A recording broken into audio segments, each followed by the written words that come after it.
नमस्कार. थोडं तुझं थोडं माझं या मालिकेच्या आजच्या भागामध्ये मी तुम्हा सर्वांचे अगदी मनपूर्वक स्वागत करते. आजच्या भागामध्ये आपल्याला पाहायला मिळतं, सुनंदाताई दिनेशला विचारतात, दिनेश, अरे गायत्री कधी येणार आहे? तू काही फोन केला होतास का? तर आता दिनेश घाबरतच म्हणतो, कधी येणार म्हणजे काय? मी तुम्हाला सांगितलं आहे ना, गायत्रीला यायला अजून 1-2 दिवस लागतील. तर तेजस आता दिनेशकडे पाहत असतो. दिनेश खोटं बोलत आहे हे तेजसला पक्कं माहीत असतं. तर सुनंदाताई म्हणतात, दिनेश, मला तर तुझं काहीच ऐकून घ्यायचं नाही. तू एक काम कर बघू, मला फोन कर आणि गायत्रीशी बोलायला दे. अरे आज दिवाळीचा दिवस आहे, मग गायत्री घरी यायला नको का? मीच तिला विचारते, ती कधी येणार आहे?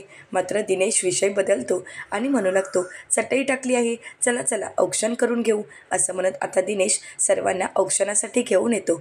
आता सर्वजण चटईवर बसताच सर्वांचाच सुनंदाताई औक्षण करतात. प्रत्येकाला औक्षण करतात आणि आशीर्वाद देतात.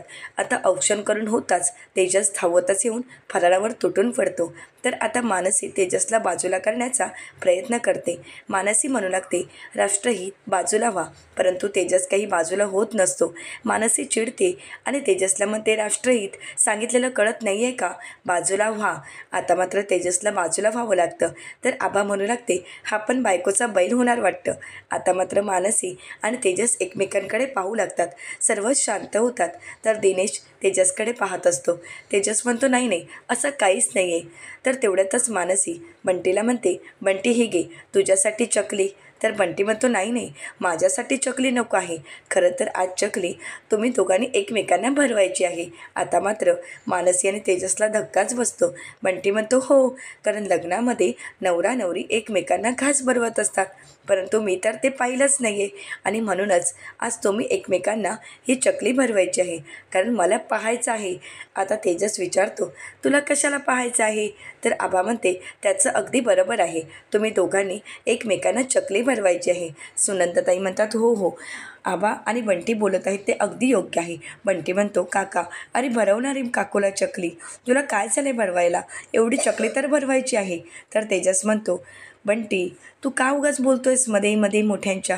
तर बंटी म्हणतो, कारण मी पाहिलंच नव्हतं, तुम्ही एकमेकांना घास भरवताना आणि मला पाहायचं आहे काका, भरव ना. परंतु तेजस काही तयार नसतो. सुनंदाताई म्हणतात, तेजस, अरे भरव ना, बंटी एवढा आग्रह करत आहे. तर त्यानंतर दिनेश सूरजला म्हणतो, सूरज, अरे तू तरी सांग ना. तर सूरज काहीच बोलत नाही. तर आता दिनेश तात्यांना म्हणतो, तात्या तुम्हीच सांगा.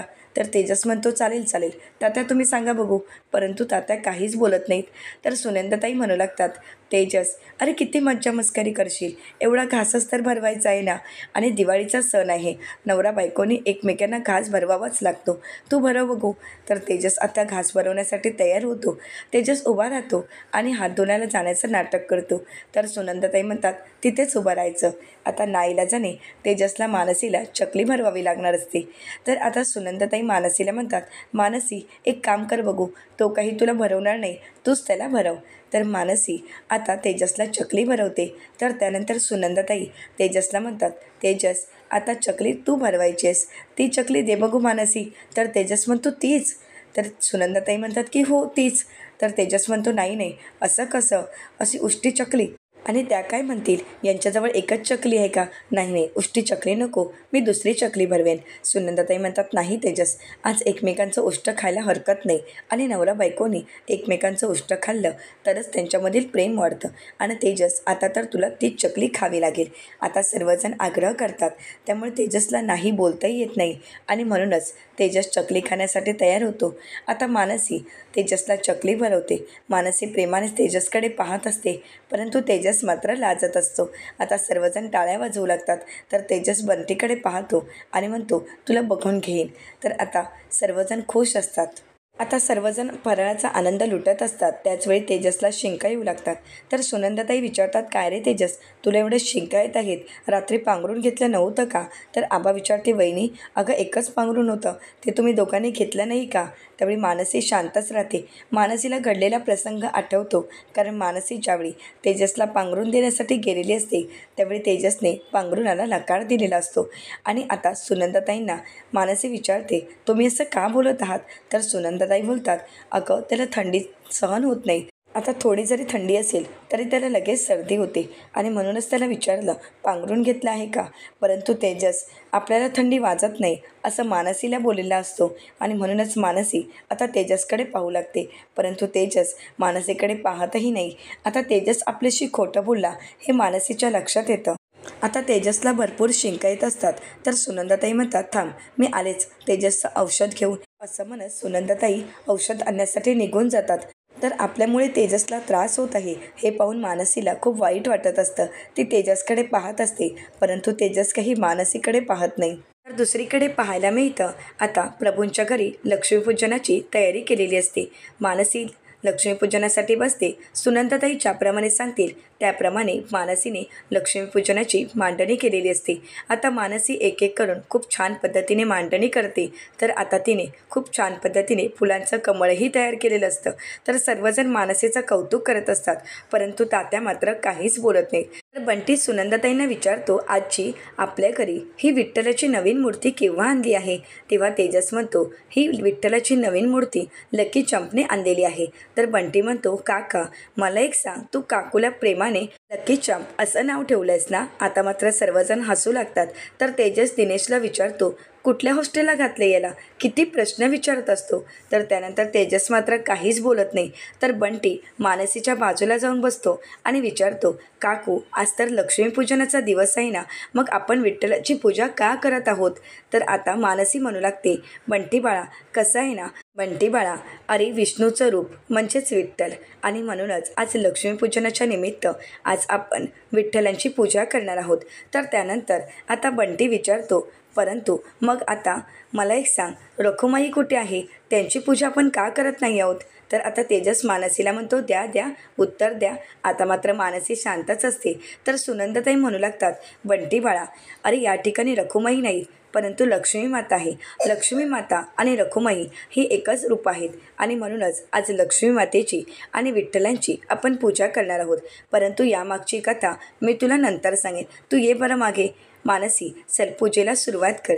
तर आता मानसी तात्यांकडे पाहते. तर तात्या म्हणू लागतात, या घरात लक्ष्मीपूजनाची परंपरा अगदी पूर्वीपासूनच आहे आणि ह्या परंपरेनुसार या घरात लक्ष्मीपूजन दरवर्षी केलं जातं. हा मान सुनंदाचा होता परंतु त्यानंतर लक्ष्मीपूजनाचा मान सुनंदाने आपल्या सुनबाईंजवळ दिला म्हणजेच गायत्रीला दिला आणि आज गायत्रीच्या अनुपस्थितीमध्ये सुनंदा सर्व निर्णय घेत आहे आणि त्याचप्रमाणे तिने आता या नवीन सुनेला संधी दिली आहे. लक्ष्मीपूजन थांबायला नको. काही झालं तरी प्रभूंच्या घरचं लक्ष्मीपूजन हे वेळेतच पार पडलं पाहिजे. तर आता सुनंदाताई मानसीला म्हणतात, मानसी तो लक्ष्मीपूजनाला सुरुवात कर. तर मानसी म्हणते, मावशी आमच्या घरी ज्यावेळी लक्ष्मीपूजन असतं त्यावेळी सोन्याची एखादी वस्तू ठेवली जाते परंतु इथे ठेवली जात नाही का? तर आता सुनंदाताई मनाशीच म्हणतात, या घरात तर प्रत्येकाजवळ खोटं सोनं आहे आणि खोटं सोनं कसं पूजेला ठेवणार आहोत? सुनंदाताईंना खूप वाईट वाटत असतं. तर तेजस म्हणतो, लकी चाम कसं आहे ना, या घरची सोन्याची वस्तू तर तुमच्या समोरच आहे. माझ्या आजोबाने माझं पाळण्यातील नाव हे गोल्ड प्रभू असं ठेवलं होतं आणि म्हणूनच माझ्या हातामध्ये जी अंगठी आहे ती अंगठी मला माझ्या आजोबानेच दिलेली आहे आणि तीच अंगठी आज मी तुमच्याजवळ पूजनासाठी देत आहे. असं म्हणत आता तेजस आपल्या हातात असणारी सोन्याची अंगठी मानसीजवळ पूजेसाठी देतो. तर आता मानसी ती अंगठी घेते आणि पूजेसाठी मांडते. आता पूजेची मांडणी पूर्ण झालेली असते. तर दुसरीकडे गायत्री प्रभूंच्या घरी येत असते. तर इकडे दिनेश म्हणू लागतो, चला चला मुहूर्त टळायला नको. मानसी चल बरं पूजेला सुरुवात कर. तर सुनंदाताई म्हणतात, हो मानसी तू पूजेला सुरुवात कर. आता सर्वांनी सांगितल्याप्रमाणे मानसी आता लक्ष्मी मातेला हळदी कुंकू वाहून आता पूजेला सुरुवात करणार. परंतु त्याचवेळी तिथे गायत्री आलेली असते. गायत्री जोरातच आवाज देत म्हणते, थांब मानसी. आता मात्र सर्वांनाच धक्का बसतो. सर्वजण घाबरून गेलेले असतात. आता गायत्रीने अचानकच घरामध्ये एंट्री केल्यामुळे कोणाला काहीच कळत नसतं. आता गायत्रीचा मुलगा बंटीही घाबरून गेलेला असतो. तर आता गायत्री म्हणू लागते, काय चाललंय मानसी? अगं या घरचं लक्ष्मीपूजन, या घरची सोनबाई आणि या घरची लक्ष्मी म्हणून माझ्या सासूबाईंनी हा मान मला दिला आहे. त्यामुळे लक्ष्मीपूजनाचा मान हा फक्त माझाच आहे. आता मात्र गायत्री मानसीला खूप काही बोलू लागते आणि म्हणते, आज मी थोडा वेळ उशिरा का आले, तर तू लगेच लक्ष्मीपूजन करायलाही घेतलंस, म्हणजे तुम्हाला माझी वाट पाहावीशी वाटली नाही का? आणि मी नसताना तू आता हे सर्व हक्क स्वतः मिळवून घेण्याचा प्रयत्न करत आहेस का? हळूहळू माझे सर्व हक्क तू मिळवण्याचा प्रयत्न करत तर असशीलच. परंतु मानसी मात्र काहीच बोलत नाही. तर आता रागानेच गायत्री पुढे येते आणि मानसीच्या हातातलं औक्षणाचं ताट स्वतःच्या हातात घेते आणि म्हणू लागते, या घरची सून म्हणून तात्यांनी हा मान मला दिला आहे आणि त्यामुळे लक्ष्मीपूजनाचा मान हा माझाच आहे. इतर कोणीही लक्ष्मीपूजन करू शकत नाही. आता लक्ष्मीपूजन करण्यापासून गायत्रीने मानसीला थांबवलेलं असतं. तर तेजस म्हणू लागतो, वहिनी अगं याविषयी आपण नंतर बोलू ना. तर आता गायत्री म्हणू लागते, कधी कधी बोलणार आहोत आपण? आणि तसंही तू मला काय शिकवणार आहेस? तू माझे पैसे दिले आहेस का? 2 लाख रुपये दे आणि नंतरच बोल. आता मात्र तेजस शांतच होतो. तर सुनंदाताई म्हणू लागतात, सोनबाई अहो असं काहीच नाही आहे, खरं तर तुम्ही येणार नव्हता ना. तर आता गायत्रीचा गैरसमज होतो आणि गायत्री म्हणू लागते, हे कोणी ठरवलं? परस्पर तुम्ही ठरवून मोकळेही झालात आणि म्हणूनच लक्ष्मीपूजनाचा मान तुम्ही मानसीला दिलात. हे कायम लक्षात ठेवा की लक्ष्मीपूजनाचा मान हा फक्त माझाच आहे आणि माझ्या व्यतिरिक्त कोणीही घरामध्ये लक्ष्मीपूजन करू शकत नाही. मला एक सांगा सासूबाई, तुम्ही थोडा वेळ माझी वाटही नाही का पाहू शकलात? तर सुनंदाताई म्हणतात, सुनबाई अगं तू येणारच नव्हतीस, मग वाट पाहण्याचा काही प्रश्नच येत नाही. तर आता सर्वजण दिनेशकडे पाहत असतात, परंतु दिनेश मात्र पूर्णपणे घाबरून गेलेला असतो. दिनेशला काय बोलावं काहीच कळत नसतं. त्यामुळे दिनेश मात्र काहीच बोलत नाही. परंतु त्याचवेळी बंटी समोर येतो. आता बंटीला पाहताच गायत्रीला खूप आनंद झालेला असतो. गायत्री औक्षणाचं ताट खाली ठेवते आणि बंटीला लगेच मिठीत घेते आणि विचारू लागते, बंटी बाळा अरे तू कसा आहेस आणि तू अचानक कसा आलायस? तुला कोणी आणलं आहे? आता मात्र दिनेश घाबरून गेलेला असतो. तर गायत्री आता तेजसकडे पाहू लागते, परंतु त्याचवेळी बंटी म्हणतो, काका नाही तर बाबा मला भेटायला आले होते. तर आता दिनेश म्हणतो की हो, मी फक्त त्याला भेटण्यासाठी गेलो होतो, परंतु त्याने तर आग्रहच केला. बंटी म्हणतो की हो, मीच बाबांना आग्रह केला, हट्ट केला की मला माझ्या घरी यायचं आहे, कारण बाबा मला म्हणाले होते की आता काकाचं लग्न झालं आहे, नवीन काकू घरात आली आहे आणि मला नवीन काकूलाच पाहायचं होतं आणि म्हणूनच मी बाबांसोबत घरी आलो आहे. अगं मम्मा, मला तर तुला सरप्राईज द्यायचं होतं, परंतु तू तर सर्वांसोबतच बोलत राहिलीस. गायत्री बंटीला म्हणते, नाही रे बाळा, मी तुझ्याकडे दुर्लक्ष का करेन? तर बंटी आता गायत्रीला म्हणतो, मम्मा तू मला थोडे पैसे देशील का? तर गायत्री विचारते, कशासाठी? तर बंटी म्हणतो, आजीने पैशांची पूजा करण्यासाठी तिथे ठेवले आहेत, मलाही ठेवायचे आहेत, दे ना गं मम्मा. असं म्हणत आता बंटी आग्रह करू लागतो. तर गायत्री भरपूर सारे पैसे बंटीच्या हातात देते आणि त्याचवेळी नकळतच गायत्रीचा एन्व्हलप खाली पडलेला असतो. आता बंटी हे पैसे मिळाल्यामुळे खूप खुश होतो आणि ते पैसे पूजनासाठी घेऊन येतो आणि मानसीला म्हणतो, काकू यासुद्धा पैशांची पूजा करायची का? तर मानसी म्हणते, हो, कारण ही सुद्धा आपल्या घरची लक्ष्मीच आहे. आता दुसरीकडे गायत्रीचं लक्ष ॲन्व्हलपकडे जातो. तेजसनेही ॲन्व्हलप पाहिलेला असतो. आता तेजस ॲन्व्हलप उचलण्यासाठी जाणार, परंतु त्याचवेळी गायत्री तो ॲन्व्हलप उचलते. तिला ते आठवतं, कारण गायत्रीने आपल्या वडिलांना भेटण्यासाठी परवानगी घेतलेली असते आणि त्याचेच ते पत्र गायत्रीकडे असतं. परंतु ते आता तेजसला दिसू नये यासाठी गायत्री लगेच ते एन्व्हलप घेण्यासाठी जाते. तेजसही एन्व्हलप घेण्यासाठी जातो, परंतु गायत्रीने तेजसच्या अगोदरच ते एन्व्हलप उचललेलं असतं आणि नकळतच लगेच पर्समध्ये लपवूनही ठेवलेलं असतं. तर त्यानंतर आता बंटी मानसीला विचारतो, काकू मला एक सांग, आपण ही झाडू पूजेसाठी का मांडली आहे? तर मानसी म्हणू लागते, ही घरची केरसुनी आहे. केरसुनी म्हणजे लक्ष्मीमातेचं रूप. ज्याप्रमाणे आपल्या घरामध्ये निगेटिव्हिटी असते ती आपल्याला बाहेर घालवायची असते आणि त्यासाठीच आपण या केरसुनीचा वापर करतो. घरामध्ये पॉझिटिव्हिटी यावी आणि निगेटिव्हिटी निघून जावी यासाठी ह्या केरसुनीला अनन्यसाधारण महत्त्व आहे. तर आता तेवढ्यातच तेजस म्हणतो, परंतु या तर अजून इथेच आहेत. आता मात्र गायत्री रागानेच तेजसकडे पाहत असतो.